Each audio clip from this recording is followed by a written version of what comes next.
من يهده الله فلا مضل له ومن يضلله فلا هادي له ونشهد أن لا إله إلا الله وحده لا شريك له ونشهد أن سيدنا ونبينا ومولانا محمدا عبده ورسوله أرسله بالحق بشيرا ونذيرا وداعيا إلى الله بإذنه وسراجا منيرا صلى الله تعالى عليه وعلى آله وأصحابه وسلم تسليما كثيرا كثيرا أما بعد فأعوذ بالله من الشيطان الرجيم بسم الله الرحمن الرحيم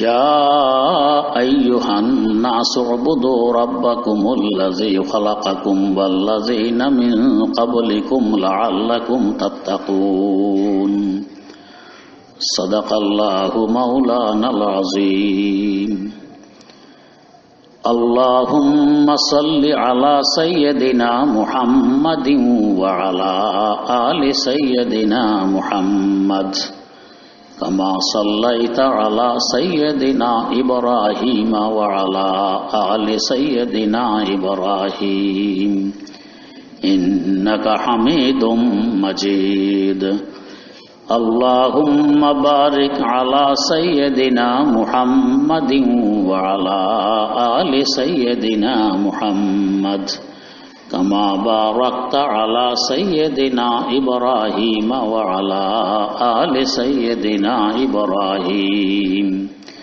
إنك حميد مجيد কোরআনে কারীমের প্রথম যে জায়গায় আল্লাহ পাক আমাদেরকে ইবাদত করার আদেশ দিলেন সেই জায়গাটি হলো আজকের পঠিত আয়াত ইয়া আইয়ুহান নাস, ও মানুষ সকল, উবুদু রাব্বাকুমুল্লাযী খালাকাকুম, তোমাদের ওই পালনকর্তার উপাসনা করো যিনি তোমাদেরকে সৃষ্টি করেছেন, ওয়াল্লাযীনা মিন ক্বাবলিকুম, এবং তোমাদের আগে যারা ছিল তাদেরকেও সৃষ্টি করেছেন। কেন ইবাদত করবে?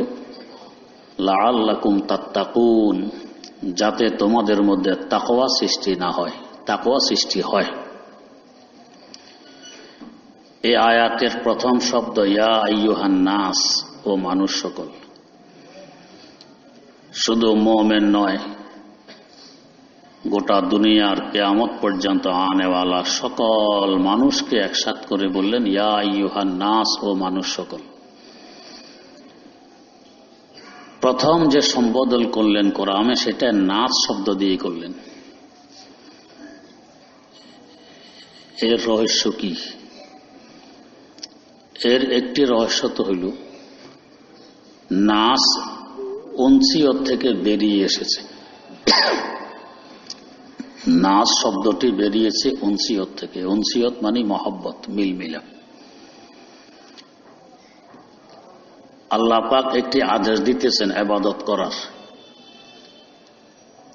এই আদেশ পালন করা যাতে সহজ হয়ে যায়, এজন্য যে শব্দটি চয়ন করলেন শব্দটি হলো নাস, মহব্বতের শব্দ। ও মহব্বতওয়ালা, তার মানে আমিও তোমাদেরকে মহব্বত করি, তোমরাও আমাকে মহব্বত করো। ও মহব্বতওয়ালা, মহব্বতের দোহাই দিয়ে কোনো আদেশ দিলে আদেশ পালন করা অনেক সহজ হয়ে যায়। দুশ্মনের কথা উল্লেখ করে আদেশ দিলে সহজ আদেশও কঠিন মনে হয়। আর দুস্তি এবং বন্ধুত্বের ওয়াস্তা দিয়ে দোহাই দিয়ে আদেশ দিলে সহজ হয়। একটি ছোট বাচ্চা শীতকাল, পৌষ মাঘের কনকনে শীত, পায়খানা করে দিয়েছে গায়ে। এখন এই বাচ্চাকেও সাফ করা আমার দায়িত্ব, নিজেকেও পরিষ্কার করা আমার দায়িত্ব। বাচ্চাকেও সাফ করলাম, আমাকেও পরিষ্কার করলাম, করে আবার এই বাচ্চাকে টেনে বুকে তুলে নেই, গালে চুমু খাই। যদি অন্য কেউ এই কাজটি করত তো চুমু খাওয়ার দূরের কথা আছাড় দিতাম, কিন্তু বাচ্চাকে আছাড় দিলাম না, এই কষ্ট স্বীকার করলাম, আবার আদরও করলাম। কেন? বাচ্চার সাথে মহব্বতের সম্পর্ক। এই মহব্বতের কারণে এই কষ্টের কাজটি সহজ হয়ে যায়। আজ মহব্বতুল হাসিরি সাওয়াদ, আজ মহব্বতুল হাসিরি সাওয়াদ, ওয়াজ মহব্বতুর আনজাহা রাহাত বুয়াত। মহব্বত আর ভালোবাসায় কঠিন কাজকে সহজ করে দেয়। তো আল্লাহ পাক প্রথমে মহব্বতের দোহাই দিয়েই ইবাদতের আরজে দিলেন, ইয়া আইয়ুহান নাস, ও মহব্বতওয়ালা। তার মানে নাস নামক মাখলুকের কলবে, অন্তরে আল্লাহ রাব্বুল আলামিন এমন এক যোগ্যতা দিয়েছেন, এমন এক চাহিদা দিয়েছেন, বৈশিষ্ট্য দিয়েছেন, এটা মহব্বত করবেই। হ্যাঁ, যদি লাইন মতো মহব্বত হয়, এই মহব্বতে আমার দুনিয়া আখিরাতকে উজ্জ্বল বানাবে। বেলাইনের হলে দুটাকে ধ্বংস করবে, কিন্তু করবে এটা মহব্বত। মহব্বত ছাড়া এই অন্তর খালি থাকবে না। দিল বাহারে মহব্বত হয়, মহব্বত হি করেগা, দিল বাহারে মহব্বত হয়, মহব্বত হি করেগা, মহব্বত পে জিয়েগা, ও মহব্বত পে মরেগা। এটা মহব্বত করবে, এই জন্যই এই দিলের সৃষ্টি। দিল আমাদের দেহের মধ্যখানে, রাজধানীতে সিনায়। এর আসর আর প্রভাব দেহের চতুর্দিকে সমানভাবে ছড়িয়ে পড়ে। তার মানে পুরা দেহটাই মহব্বতের প্রভাবে প্রভাবান্বিত। তো ইয়া আইয়ুহান নাস, ও মহব্বতওয়ালা, উনসিয়ত থেকে, ভালোবাসা থেকে, মহব্বত থেকে। মহব্বতের দোহাই দিয়ে আদেশ দিলেন, উবুদু রাব্বাকুম, পালনকর্তার উপাসনা করো।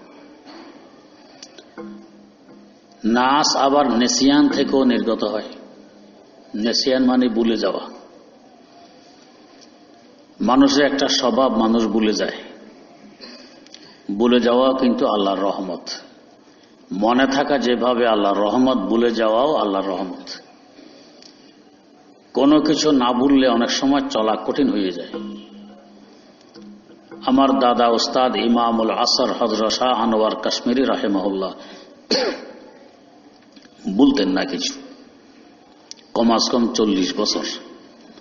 একবার শুনেছেন, একবার পড়েছেন, এটা আর বুলাবুলি নেই, মনে থাকতো। উনি নামাজ পড়াইতে পারতেন না, ইমামত করতে পারতেন না। কেন? একটি আয়াত পড়লে এই আয়াতের যত তাফসির উনি পড়েছেন, শুনেছেন, এগুলো সব এসে ওনাকে ঝামেলা করে। তো তাফসিরের হুজুম আর ভিড়ের কারণে সামনে আয়াত যে পড়বেন এই সুযোগ হয় না, ইমামতে করতে পারেন না। তো দুনিয়ার সবাই যদি তার মতো স্মরণ শক্তিওয়ালা হইতো তো নামাজকে পড়াইতো আমাদেরকে। তো ভুলে যাওয়াটাও আল্লাহর রহমত। আপনার কোলের ছেলে মারা গেছে, এই সময়টা কেমন দুঃখের সময়, কষ্টের সময়। এত আদরের ছেলে, যাকে না দেখলে ভাত হজম হইতো না, আজ সে মাটির নিচে, কেমন কষ্ট। তখন খাইতে ভালো লাগে না, চলতে ভালো লাগে না, ঘুম আসে না, দুনিয়াটা অসার মনে হয়। এই অবস্থা যদি সব সময় থাকে তো দুনিয়া চলতো। আস্তে আস্তে ভুলে গেছি। এই ভুলে যাওয়াটা আল্লাহর রহমত। আল্লাহ পাক যে বলেন, ইন্না খালাকনা লাকুম মা ফিল আরদি জামিআ, জমিনের উপর যা কিছু আছে সব সৃষ্টি করেছি তোমাদের উপকারার্থে। বুলাও তো আল্লাহর সৃষ্টি, এইটাও আমাদের উপকারার্থে। সব কিছু আল্লাহ পাক উপকারের জন্য সৃষ্টি করেছেন, সময় মতো উপকারে লাগে।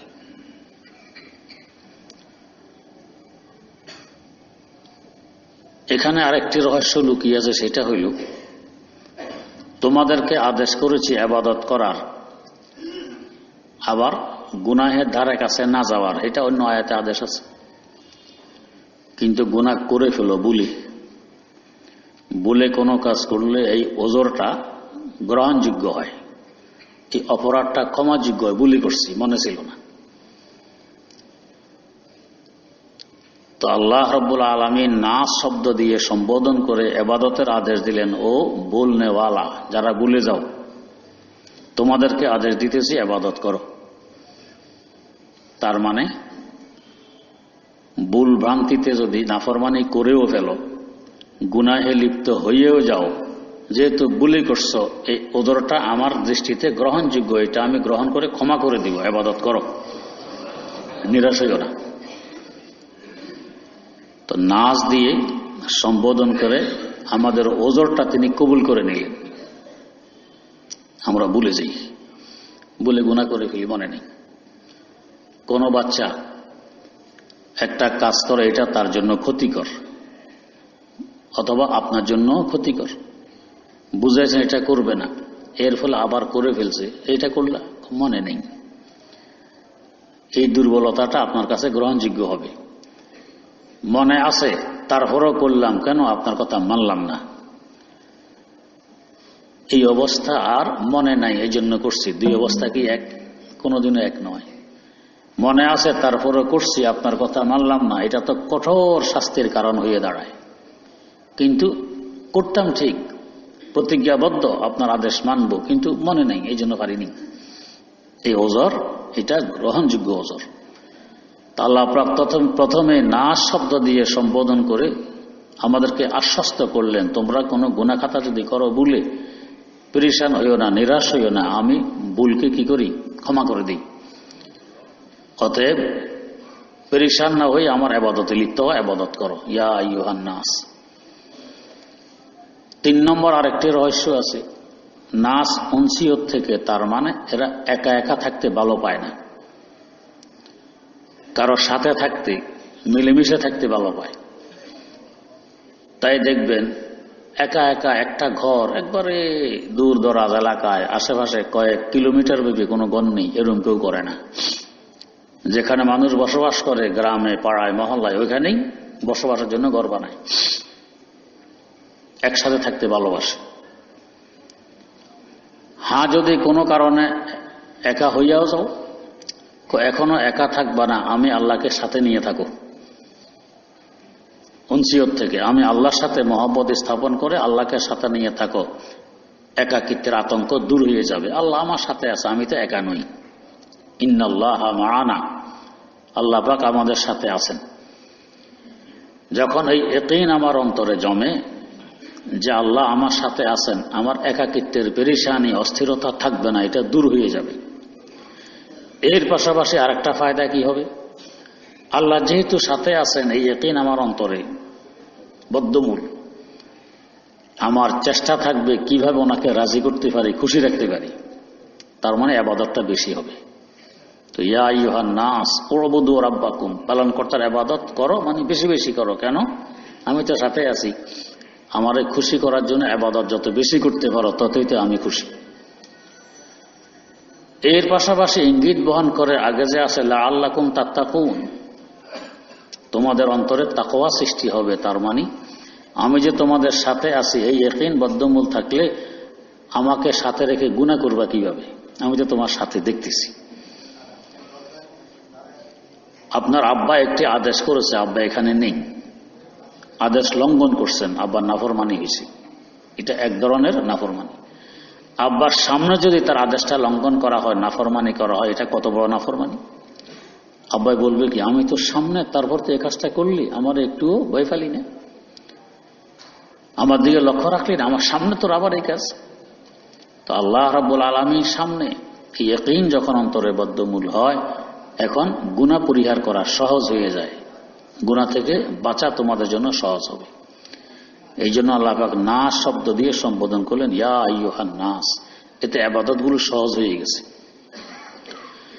2 নম্বর, উবুদু রাব্বাকুম, ইবাদত করো তোমাদের পালনকর্তার। এখানে উবুদুল্লাহ, উবুদুর রহমান, উবুদুল কাহ্হার এগুলোও বলতে পারতেন, না করে বললেন কি রাব্বাকুম, পালনকর্তার ইবাদত করো, যে আমাকে খাওয়ায়, যে আমাকে পড়ায়, যে আমাকে রাখে, যার অবদান আমার উপরে অহরহ বৃষ্টির মতো পড়তেছে, এর নাফরমানি করতে একটুও মনে বাধা দিবে। যে এই লোকটার এত অবদান আমার উপরে, আর আমি তার বিরুদ্ধাচারণ করব, কেমন কথা? তো আমাদের উপরে সবচেয়ে বড় অবদান হইল আল্লাহ পাক আমাদেরকে লালন পালন করেন। লালন পালনের জন্য খাবার দরকার, থাকার দরকার, পড়ার দরকার, রোগ ব্যাধি থেকে সুস্থতা অর্জন করার দরকার। এই সব কিছু ব্যবস্থা আল্লাহ পাক করতেছেন, তিনি আমাদের রব। যে লালন পালন করে শুধু তাকে রব বলে না। যেমন আমরা মুরগি লালন পালন করি, কুকুর বিড়ালও করি, গরু ছাগল করি, উট বকরি করি, ঘোড়া গাধা করি, তা আমাদেরকে কি রব বলা হবে? না। কেন হবে না? রব ওই সত্তাকে বলা হয় যিনি লালন পালন করেন এইভাবে, যখন যার জন্য যা প্রয়োজন, যা হিতকর, যা উপকারী, তখন তার জন্য প্রয়োজন অনুপাতে উপকারী বস্তুর ব্যবস্থা যিনি করতে পারেন তিনি রব। যখন যার জন্য যা প্রয়োজন, যে পরিমাণ প্রয়োজন ওই ব্যক্তির জন্য, তখন ওই বস্তু ওই পরিমাণে ব্যবস্থা যিনি করতে পারেন তিনি হলেন রব। আমরা এভাবে পারি না। যেমন গরু পালি, গরুর পেটের ভিতরে ব্যথা আমি বুঝি না, এমন খাবারের ব্যবস্থা করছি এটা খাইলে ব্যথা আরো বাড়ে, তা আমি তো রব হইতে পারলাম না। এখন গরুর দরকার পানির, আমি গরুকে খাওয়াইতেছি খৈল ভাতের মার, তার তৃপ্তি হবে না। দরকার এখন খড়ের, আমি দিয়েছি পানি, সমস্যা হবে। এই জন্য আমি গরুর জন্য রব নই। পালি ঠিক না, আমি রব নই। কিন্তু আল্লাহ আমার জন্য যখন যেই বস্তু যেই পরিমাণে প্রয়োজন হবে, হিতকর হবে, তখন ওই বস্তু ওই পরিমাণে হিতকর হিসাবে ব্যবস্থা করেন, এই জন্য তিনি রব। এখানে কেউ বলবেন হুজুর কই, এখানেও তো উল্টা হয়। ঠান্ডা দুধ পেট ভরে পান করছেন, এরপরে পেট খারাপ, দস্ত শুরু। ঠান্ডার ভিতরে আইসক্রিম খাইছেন, এখন গলায় ব্যথা, কাশি শুরু, গলা গেছে বসে। আল্লাহ তো আমার এই দুধ পান করাইলেন, আল্লাহ তো আমার আইসক্রিম খাওয়াইলেন। তো এখানে তো উল্টা পাল্টা হয়। দাওয়াত খাইছেন, একেবারে ভালো করে ফেটে যায় ধরছে, এরপরেই বদহজম, পেট ব্যথা শুরু। এখানেও তো এরকম হয়। এখানে এরকম হয়, কিন্তু এই হওয়াটাই আমার জন্য উপকারী, আমি বুঝি না। এই সময় পেট খারাপ হওয়াটা আমার জন্য উপকারী ছিল, আমি বুঝি না। এই সময় পেটে ব্যথা হওয়াটা আমার জন্য উপকারী ছিল, আমি বুঝি না। হাকিমুল উম্মত মুজাদ্দিদুল মিল্লাত হযরত শাহ আশরাফ আলী থানভী রহমতুল্লাহ আলাইহি আলেফাতে উল্লেখ করেছেন, বাদশার আঙ্গুল কাটা গেছে। তো বাদশাহ নিজে দরবারে এসে বললেন আঙ্গুল কাটা গেছে, ব্যথায় বড় কষ্ট হচ্ছে। কোন মন্ত্রী বলে, হা হা বাদশাহ, আপনার আঙ্গুল কাটা যাওয়া মানে আমার তো কলিজা কাটা যাওয়া। আরেকজনের বলে, আপনার আঙ্গুল কাটা যাওয়া মানে আমি জবাই হয়ে যাওয়া, গলা কাটা যাওয়া। দুঃখ প্রকাশ করতেছে কে কত বেশি করতে পারে। প্রধানমন্ত্রী যখন শুনলেন বাদশাহ জবান আমার আঙ্গুল কাটা গেছে, ব্যথায় আমি অস্থির, প্রধানমন্ত্রী বলে আলহামদুলিল্লাহ। হ্যাঁ রে, কি মুশকিল, বাদশাহ তো মনে ব্যথা, এ আমার বেজ্জিত করে ফেলল, আমার আঙ্গুল কাটা গেছে, আমি ব্যথায় অস্থির, হে বলে আলহামদুলিল্লাহ। প্রধানমন্ত্রীত্বের পদ থেকে বরখাস্ত করে এই এর জেলে পাঠাও, বন্দি করো জেলখানায়। জেলখানে কথা শুনে মাত্র প্রধানমন্ত্রী আবারও আলহামদুলিল্লাহ, যাক পাঠাচ্ছে জেলখানায়। আগামীকাল বাদশাহ শিকারে যাবেন, মন্ত্রী মিনিস্টারদের এক কাফেলা নিয়ে শিকারে যাবেন। তো জঙ্গলে শিকারের পিছনে দৌড়তে দৌড়তে দৌড়তে দৌড়তে সবাই পরিশ্রান্ত ক্লান্ত এক জায়গায় শুয়ে পড়ছে গাছের ছায়ায়, সবাই ঘুমে। বাদশার এখনো ঘুম আসে নাই, সজাগ। দেখে যে বাঘ একটা আসছে, বাঘ এসে সবাইরে ভালো করে দেখলো, শুংলু। বাদশা থাকার সোজা হয়ে গেছে, সর্বনাশ, এখনই তো শেষ। অন্যদের গাড় ভাঙলো, রক্ত চুষলো, বাদশাকে কিছুই করেনি। আস্তে বাঘটা চলে গেছে। বাঘ সরে যাওয়ার পরে তো বাদশা উঠে দৌড়, কোন রকম যান বাঁচিয়ে ফিরিয়ে আসছে। কেন বাঘ এই কাজ করল? বাঘের নিয়ম, তার বড় অহমিকে, আমি তো বনের রাজা, আমার থেকে বড় কে, আমার থেকে শক্তিশালী কে, আয়েবদার দূষিত কোনো বস্তু এটা আমি খাবো না, এটা আমার জন্য বেইজ্জতি। নিখুঁত বস্তু আমি খাই, দোষ মুক্ত বস্তু এটা আমি খাই। তো সে এসে দেখলো শুনলো এই যে মানুষগুলো আমি খাবো এদের মধ্যে কোনো দোষ ত্রুটি আছে কিনা। তো দোষ বাচ্চার মধ্যে পাইছে আঙ্গুল একটা কাটা, ব্যান্ডেজ করা, বাকিদের মধ্যে কোনো দোষ নেই, এরা আয়েব মুক্ত দোষ মুক্ত। ওদেরকে খাইয়া গেছে, এর আঙ্গুল কাটা দেখা এরে খাই নিয়ে গেছে। বাদশাহ ফিরে এসে বলে মন্ত্রীকে মুক্তি দাও, আবার প্রধানমন্ত্রীর পদে বহাল করো। মন্ত্রীকে মুক্তি দিয়ে আবার প্রধানমন্ত্রী বানাইছে।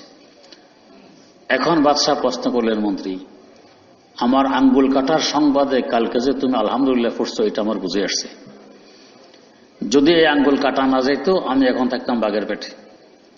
আঙ্গুল কাটার বরকতে আল্লাহ আমারে বাঁচাইছে, তো এটা তো আলহামদুলিল্লাহ বুঝে আসছে। তোমার যে জেলে ঢুকাইলাম এই সংবাদ শুনিও তুমি পড়ছো আলহামদুলিল্লাহ, এটা তো বুঝে আসেনি। জেলখানার সংবাদ শুনলে আলহামদুলিল্লাহ কেন পড়বে? বাদশাহ বুঝে আসে নাই? কয় না, যদি আমি কালকে জেলখানা না যাইতাম তো আমিও তো আপনার সাথে ওই শিকারী কাফেলা থাকতাম, আমি প্রধানমন্ত্রী সবার আগে আগে আমিও থাকতাম বাঘের পেটে। এই জেলখানার বরকতে আমাকে আল্লাহ পাক বাঘের পেট থেকে বাঁচাইছেন, এটা আলহামদুলিল্লাহ ব্যাপার হয়নি? হ্যাঁ, এখন তো বুঝে আসছে। তো আঙ্গুল কাটা বাহ্যিক দৃষ্টিতে এটা মুসিবত, আমার জন্য ক্ষতিকর, কিন্তু ছোট্ট ক্ষতিটা বড় ক্ষতি থেকে আমাকে বাঁচাই দিছে। ছোট মুসিবত বড় মুসিবত থেকে আমাকে রক্ষা করছে, তাহলে এটা আমার জন্য হিতকর হইল না? এটাও হিতকর হইল। ঠিক এরকম প্রত্যেকটি অসুখ মুসিবত সবকিছু রহমত হয়। মুসিবত আইনে রাহাত হয় আগার হো আশিকে সাদেক, সব আল্লাহর রহমত। আমার অসংখ্য গুনাহ তওবা করা কিসমতে জুটতেছে না। আল্লাহ তো চান আরে বন্দা যদি গুনাহটা তওবা করে মাফ করায় নিত, তওবা করি।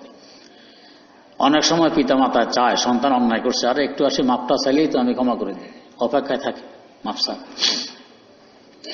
ছাত্র কোনো অপরাধ করছে, শিক্ষক কি চায় আমার ছাত্রটা নষ্ট হয়ে যাক, ধ্বংস হয়ে যাক? চায় না। কিন্তু প্রতিষ্ঠানের কানুন আর বিধান অনুযায়ী এই অপরাধে বহিষ্কার করতে হয়, কিন্তু কলিজা তো ছিঁড়ে যায়। একে বহিষ্কার করতে গেলে তো ধ্বংস হইতে পারে, নষ্ট হইতে পারে।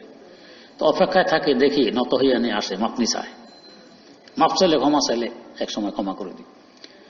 মনে মনে আসে ক্ষমা করব, সাথে সাথে করে না, কারণ সাথে সাথে করলে দুঃসাহসিকতা আরো বাড়বে, গুড়ায় তোমার ক্ষমা নাই, যাও তোমার বহিষ্কার করা হয়েছে, এখানে ভর্তি হবে না।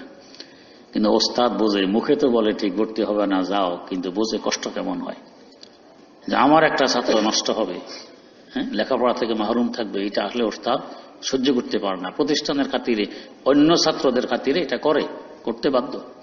অপেক্ষায় থাকে, দেখি ছোট হইয়া নিয়ে আসে, নত হইয়া নিয়ে আসে, মাফনি চায়।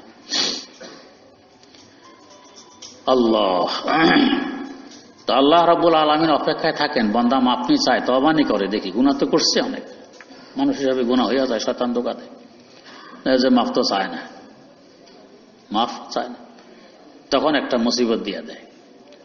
এই মুসিবতের কারণে তার গুনাহগুলো মাফ হইয়া যায়। এই মুসিবতটা তওবার স্থলাভিষিক্ত হইয়া যায়। একটা ছাত্র আপনি বহিষ্কার করছেন অন্যায়ের কারণে, এই টাইমে সংবাদ আসছে তার বাপ মারা গেছে, আপনার তার রুহানি পিতা, আপনি ওস্তাদ।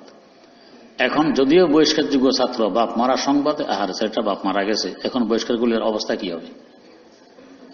ক্ষমা তো সে চায়নি, কিন্তু বাপ মারার সংবাদে আপনি নিজে ক্ষমা করে দিয়া তাকে আবার রেখে দিয়েছেন। তো আল্লাহ রাব্বুল আলামিন তো চান বান্দা ক্ষমা চাক, কিন্তু বান্দা চায় না।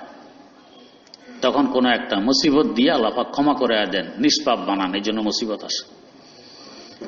আমাদের মুরব্বীদের মুরব্বী সৈয়দুত তায়েফা হযরত হাজী আমদাদুল্লাহ মুহাজির মক্কি রাহিমাহুল্লাহ, কেউ যদি দোয়া চাইতে, হুজুর অসুস্থ, অমক রোগ তমক রোগ, হুজুর দোয়া চাই, তো সান্ত্বনা দিতেন, আর ভাই এটা আল্লাহর রহমত, এই অসুস্থতা আল্লাহর রহমত, গুনাহ মাফ হয়, রহমত মাফ তো হয় কি পরিমাণ। কানজুল উম্মাল একটি হাদিসের কিতাব আছে, ফেরেশ সহকারে 18 খণ্ডের কিতাব, বিশাল এক হাদিসের ভান্ডার। এই কিতাবে হাদিস উল্লেখ আছে, একদিনের জ্বরে 1 বছরের গুনাহ মাফ করে দেয়। আমরা তো জ্বরকে সবচেয়ে সাধারণ রোগ মনে করি, জ্বর হয়েছে সাথে সাথে ওষুধও খাই না, এমনি সেরে যাবে। এই সাধারণ রোগও যদি একদিনের জ্বরে 1 বছরে গুনাহ মাফ করে, তো কঠিন রোগ হইলে কত গুনাহ মাফ করে চিন্তা করুন। গুনাহ মাফ হয়ে গেলে এরপরে মর্যাদা বৃদ্ধি, কত বড় উপকার। তো হাজী সাহেব রহমতুল্লাহ আলাইহি তো সান্ত্বনা দিতেন, এটা আল্লাহর রহমত। এখন হাজী সাহেবের অসুস্থতা, সবারই ডাক দিয়ে বসাচ্ছেন, ভাই অসুস্থ, একটু দোয়া করা লাগবে। সবাই তো অপেক্ষা, এতদিন আম করে বুঝায় অসুস্থতা আল্লাহর রহমত, আজকে দেখি বুড়াই কি করে। অসুস্থতা আল্লাহর রহমত আছে। যদি বলে আল্লাহ অসুস্থতা দূর করে দাও, তার মানে রহমত দূর করে দাও। এটা তো হয় না কোনোদিন। রহমত কিভাবে দূর করে, দেখি বুড়াই কি করে আজকে। এই জন্যই মুরব্বীদের শরণাপন্ন হওয়া লাগে, নিজে নিজে কোনোদিন রাস্তা চিনা যায় না। এই আল্লাহর ওলি দোয়া করছেন, আল্লাহ অসুস্থতা তোমার রহমত, সুস্থতাও তোমার রহমত। আল্লাহ অসুস্থতা রহমত, এটা সহ্য করার মতো যোগ্যতা আমার নেই। এই জন্য তোমার দরবারে ফরিয়াদ, এই অসুস্থতার নামক রহমতকে পরিবর্তন করে সুস্থতার রহমত দিয়ে দাও। অসুস্থতার রহমতের জায়গায় সুস্থতার রহমত দাও। তো রহমত থেকে দূরে সরা দোয়া তো হইল না, রহমতকেও দূরে সরানোর দোয়া হইল না, বরং এক রহমতের পরিবর্তে আরেক রহমতের দোয়া হইল। চিন্তা করুন, এই বিচক্ষণতা এটা মুরব্বীদের মধ্যে পাওয়া যায়, এমনি হয় না সাধারণত। আমার প্রথম পীর কায়েদে মিল্লত হযরত মাওলানা মুহাম্মদুল্লাহ হাফিজি হুজুর রাহিমাহুল্লাহ একদিন সবাইকে বললেন, কমিয়া আমি যা নাক পরিষ্কার করি, নাকের ময়লা ফেলি, তখনও নিয়ত করে আল্লাহ আপনার কত মখলুক আছে এগুলো খায়, ওই মখলুকের খাবার হিসাবে এটা ফেলে দিলেন। চিন্তা করেন, আমাদের ধারণা খেয়াল আসে, এগুলো আসে না। তো ওনার নাক সাফ করা তো ইবাদতে পরিণত হইতেছে, আরেক মখলুকের উপকার করতেছেন, উপকারের নিয়ত। মুফতি আজম ফকিহ মিল্লত মুফাসসির কোরআন আল্লামা মুফতি মুহাম্মদ শফি রহমতুল্লাহ আলাইহি, ওনার বড় মহব্বতের ওস্তাদ ছিলেন হযরত মিয়া আসগর হোসেন রাহিমাহুল্লাহ। দারুল উলুম দেওবন্দে আবু দাউদ শরীফ পড়াইতেন। এক আজীব গরীব বুজুর্গ মাওলানা হাবিবুল্লাহ মেজবা মরহুম, তার শ্বশুর বড় আলেম ছিলেন, দারুল উলুম দেওবন্দে পড়ছেন। আমি ওনার বাড়িতে 3 বছর লজিং ছিলাম। তো মেজবা সাহেব মরহুমের শ্বশুরকে ওনার এক ভাতিজা জিজ্ঞেস করে, কয় চাচা আপনি যখন দেওবন্দে পড়েন তখন ওইখানে 3 জন প্রসিদ্ধ বুজুর্গ ছিলেন। একজন মিয়া আসগর হোসেন রাহিমাহুল্লাহ, আরেকজন হাকিমুল উম্মত মুজাদ্দিদুল মিল্লাত হযরত শাহ আশরাফ আলী থানভী রাহিমাহুল্লাহ, আরেকজন শাইখুল আরব আল আজম সৈয়দ হোসেন আহমদ মাদানী রাহিমাহুল্লাহ। এই 3 বুজুর্গের মধ্যে কে বড় বুজুর্গ, এটা একটু বলেন তো। একতলে প্রশ্ন বেহুদা, বড় আর ছোট কি, বুজুর্গ তো বুজুর্গই। যাক, বাতিজা চাচাকে প্রশ্ন করছে। তো চাচা বলেন, বাতিজা কিভাবে এই সিদ্ধান্তে পৌঁছবো কে বড় বুজুর্গ কে ছোট বুজুর্গ? হযরত মিয়া সাহেবের দরবারে গেলে মনে হইতো ইয়ে দরবারে খোদাওয়ান্দি হয়, যেন আল্লাহ পাকের দরবারে চলে আসছি এরকম মনে হইত। থানভী সাহেবের দরবারে গেলে মনে হতো ইয়ে দরবারে শরিয়ত হয়, শরিয়তের দরবারে আসছি। এক চুল চারা পর্যন্ত শরিয়ত অনুযায়ী আমল, এক চুল নড়বড় নেই। হযরত মাদানী সাহেবের দরবারে গেলে মনে হইতো ইয়ে দরবারে নবুয়ত হয়, নবীর দরবারে আসছি। এবারে বলো, আল্লাহর দরবার, শরীয়তের দরবার, নবীর দরবার, কোনটা ছোট কোনটা বড়? সব তো বাস্তবে এক জিনিস। এটা কি বলেন আবার দরবারে খোদাবন্দি, দরবারে শরীয়ত, দরবারে নবুয়ত, এটা কি? এখন ব্যাখ্যা দিতেছেন। একদিন মিয়া সাহেবের কামরা যাইতেছি কোন এক দরকার, তো যাইতে যাইতে মনে আসলো এই কথা যে মানুষ বলে মিয়া সাহেব বড় বুজুর্গ, আল্লাহর অলি। আল্লাহর অলিরা বুজুর্গরা আগুনের ভিতরে ঢোকে পড়ে না, কত কারামত। মিয়া সাহেবের কোনো কারামত তো এই পর্যন্ত দেখিনি, কি আল্লাহর অলি? মানুষের একটা ভুল ধারণা, কারামত থাকলে অলি হয়, কারামত থাকলে অলি হয় না। না, কারামত আর অলৌকিক ঘটনা দেখাইতে পারা এটা অলি হওয়ার আলামত নয়। সুন্নতের উপর পাবন কিনা, এটা হলো অলি হওয়ার আলামত। হযরত শেখ আহমদ সারহিন্দি মুজাদ্দিদে আল-ফিসানি রহমতুল্লাহ আলাইহির সংসদে এক ব্যক্তি 30 বছর রয়েছে, 30 বছর পরে গাঠটি বাঁধছে, চলে যাবে। হুজুর বিদায় নিতেছি, কি ব্যাপার? শুনছি আপনার বড় বুজুর্গ, 30 বছর রইলাম, একটা কারামত দেখিনি, অলৌকিক ঘটনা দেখিনি, কিসের বুজুর্গ, এই জন্য এখন চলে যেতেছি। হুজুর বললেন, 30 বছরে আমার থেকে সুন্নত পরিপন্থী কোনো আমল দেখছো কিনা? বেদাত, কুফর, শিরিক, হারাম, মাকরুহ দেখছো কিনা? কয় না, দেখিনি। এর থেকে বড় বুজুর্গি আর কি? সুন্নত পরিপন্থী কোন আমল তুমি দেখো না 30 বছর যাবত, এর থেকে বড় বুজুর্গি কি? এখন তার অবস্থা যেন বলতেছে, জাযাকাল্লাহ কে চশমম বাজ কর দি, মোরা বা জান যা হাম রাজ কর দি, মোরা বা জান যা হাম রাজ কর দি। ও আল্লাহর ওলি, আল্লাহ আপনাকে উত্তম প্রতিদান দান করুন। আমার দিব্য চক্ষু আপনি খুলে দিয়েছেন। বুজুর্গি কি এতদিন বুঝে নেই, এখন চক্ষু খুলছে, বুঝে আসছে যে আপনি কোন মকামের মানুষ। আসল বুজুর্গি হলো সুন্নতের উপরে পাবন্দি করা, আমল করা, এটা বুজুর্গি। তুমি আজর হোসেনের কামরা যেতেছি, মনে মনে ধারণা কোনো কারামত দেখলাম না, অলৌকিক ঘটনা দেখি না, কিসের বুজুর্গ? আমি দুয়ারে আসলাম, হুজুর দুয়ারের দিকে পিস উল্টা দিকে চেহারা করে কি পাকাইতেছে চুলার মধ্যে, রুমের ভিতরে পাতিলের মধ্যে গটগট গটগট করতেছে, কি জানি গরম। আমি দেখতেছি হাতে কোনো ন্যাকড়া নোকড়া কিছু নেই, খালি হাতে গরম পাতিল ধরে চুলা থেকে নামায়া জায়গায় রাখলেন। চুলার ভিতরে লোহা একটা থাকে, তা লাল হইয়া যায়। এরপরে দেখি এটা খালি হাতে ধরে এটা আরেক জায়গায় নিয়ে রাখছে। এই সময় আমি সালাম দিলাম, হুজুর তাকাইয়া সালামের উত্তর দিয়া বললেন, जो कुछ देखा किसी से नहीं कहना, যা দেখছো ভাই কারো কাছে কইও না। তো হুজুরের জীবদ্দশায় তো কই নেই, এতেকালের পরে বলি। ভাবলাম কি দেখতেছি কি, কোনো কারামত দেখি নাই, অলৌকিক ঘটনা দেখি নাই, কিসের বুজুর্গ? আল্লাহ পাক দেখাই দিল। আর একদিন মাদ্রাসায় ছুটি, বাড়ি আসবো। দেওবন্দ থেকে বাড়ি ছিল আমাদের কুমিল্লায়, তখন 10 টাকা লাগে ভাড়া, ব্রিটিশ আমাদের কথা। আমার কাছে টাকা নেই, কারোর থেকে ঋণ করে আসতে হবে। তো হুজুরের সাথে দোয়ার জন্য যাই, বিদায় আনতে যাই। তো মনে মনে ভাবি, হুজুর বুজুর্গ হিসেবে মানুষের কত হাদিয়া তোফা দেয়, আমাকে যদি হুজুরে 10 টাকা হাদিয়া দিয়ে দিত, আমার ঋণ করা লাগতো না। মনে মনে দারুণ গেছি, মশাফা করে বিদায় আনতেছি। দুয়ার থেকে বেরিয়েছি, মৌলভী সাহেব ঠেরো ঠেরো। মৌলভী সাহেব একটু থামো। থামলাম, পটলে একটা দিল আমার হাতে, এলে যাও, হাদিয়া হয় তোমার, এলিয়ে এটা তোমার জন্য হাদিয়া।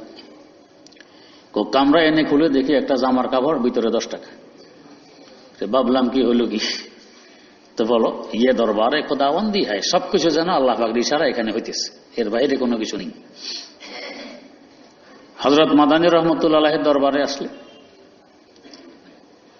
রাসূল আকরাম সাল্লাল্লাহু আলাইহি ওয়াসাল্লামের শামাইল, হুজুরের আদাব, আখলাক, চাল চলন, কথা বার্তা, উঠা বসা, চলা ফিরা, লেন দেন, সব কিছু যেরকম হুবহু এখানে পাওয়া যায় মাদানীর কাছে।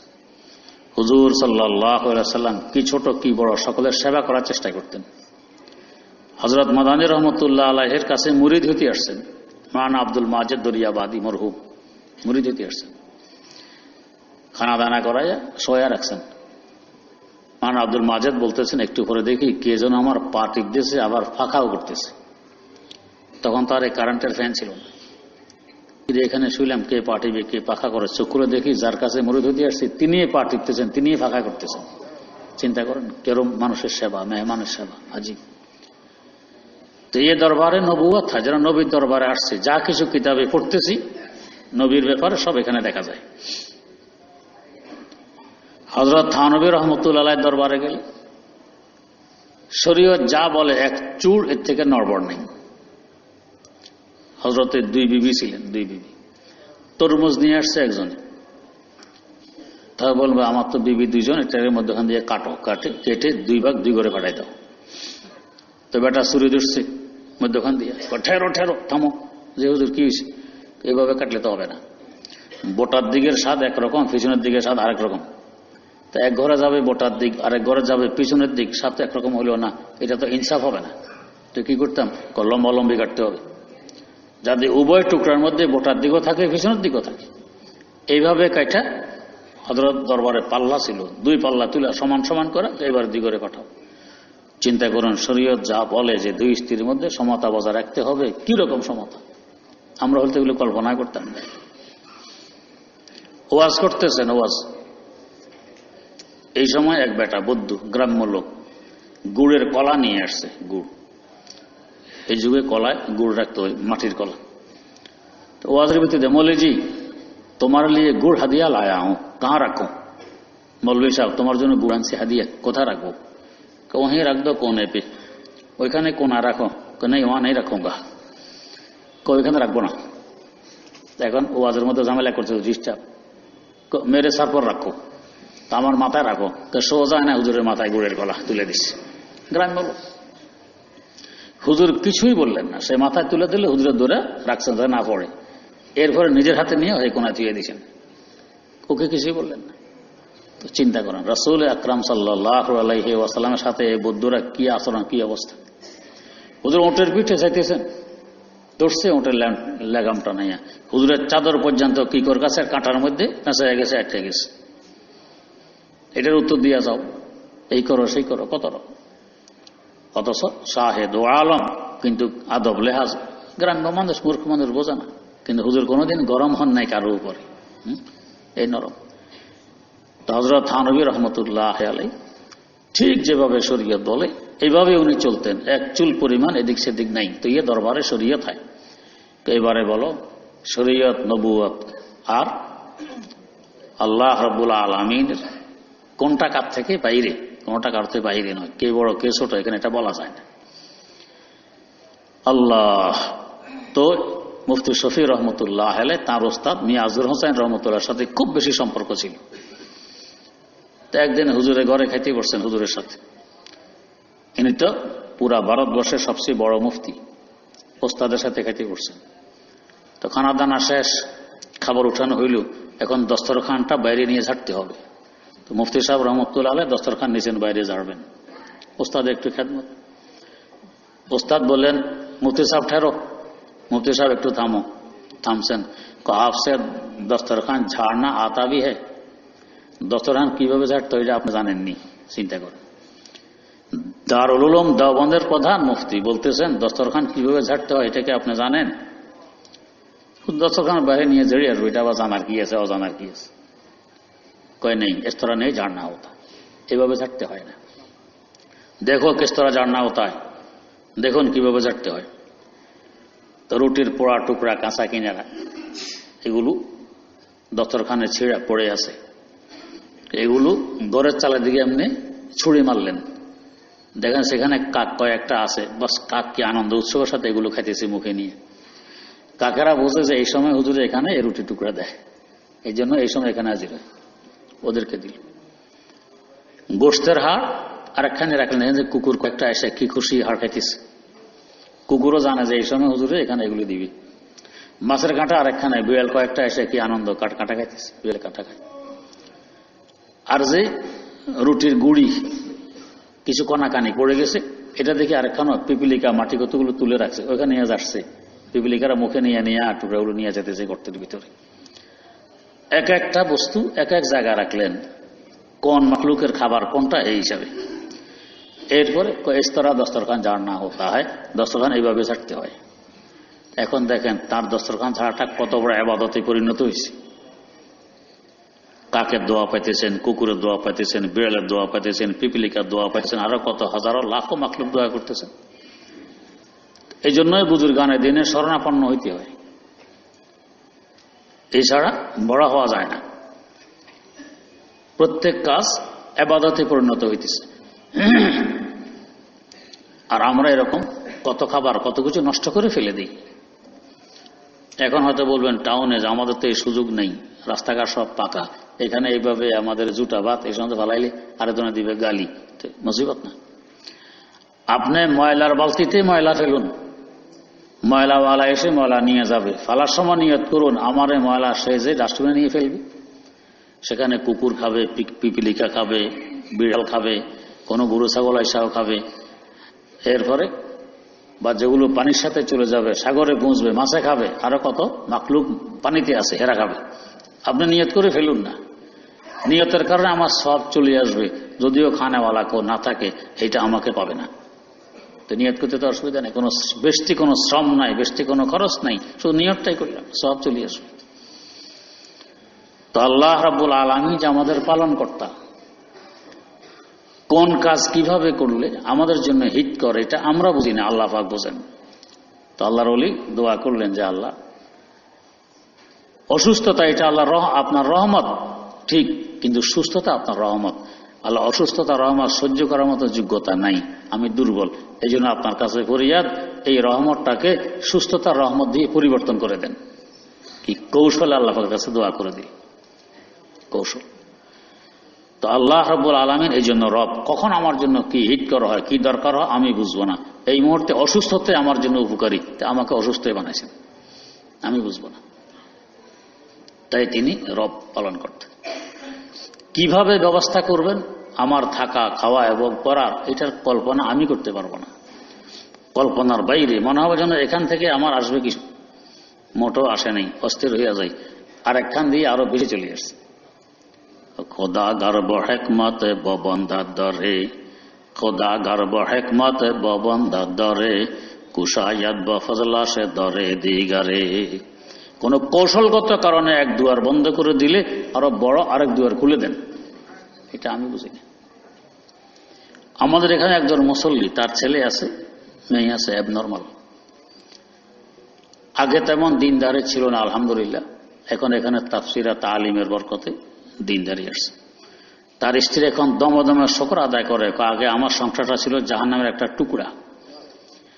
মানুষ এসে আমাকে তুচ্ছতা চিল্লি করত, হে তোমার ছেলে এরকম, মেয়ে এরকম, এই হয়েছে সেই হয়েছে। আমিও যে কত বেতিস না কত কিছু। তা আমাদের বাচ্চার মা, ওনার সাথে সাক্ষাতের বোধ আল্লাহ আপনাকে বেহেশতের ব্যবস্থা করছেন 2 সন্তান দিয়া। এই 2 সন্তান আপনার বেহেশতের সার্টিফিকেট।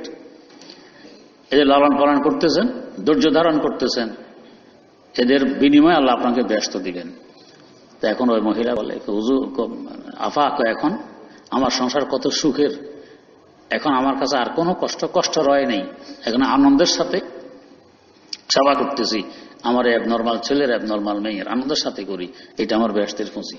তো এই কথা আমার জীবনে কেউ কয় নেই, উল্টা আমার তুচ্ছতা চিল্লা করছে যে তোর এই হয়েছে সেই হয়েছে, তোর কোনো অপরাধের কারণে এই হয়েছে, এগুলি বলতো। আমি আরো পেরেশান হইতাম, এখন কোনো পেরেশানি নেই। আল্লাহ তো আল্লাহ রাব্বুল আলামিন বোঝেন কোন সময় আমাকে কি দিলে আমার জন্য উপকারী হবে, ওই সময় ওইটাই আমাকে দিতেছেন, এই জন্য তিনি রব। উবুদু রাব্বাকুমুল্লাযী খালাকাকুম। 3 নম্বরে ইবাদত উপাসনাকে সহজ করার জন্য আরেকটা কথা সামনে উল্লেখ করলেন, কি খালাকাকুম, তিনি তোমাদেরকে সৃষ্টিও করেছেন। তো যে আমার সৃষ্টিকর্তা, তার কথা শুনবো না তো কার কথা শুনবো? খরিদ সূত্রে যদি আমি কারো গোলাম হই, আমি এই মনিবের কথা কি পরিমাণ শুনি। আর সৃষ্টিকর্তা হিসাবে তিনি আমার মনিব, তাহলে কথা আর কথা শোনা লাগবে। তো আল্লাযী খালাকাকুম, যিনি তোমাকে সৃষ্টি করছেন, তার উপাসনা করো, ইবাদত করো, তার কথা মেনে চলো, তাহলে আরো সহজ করে দিয়েছেন।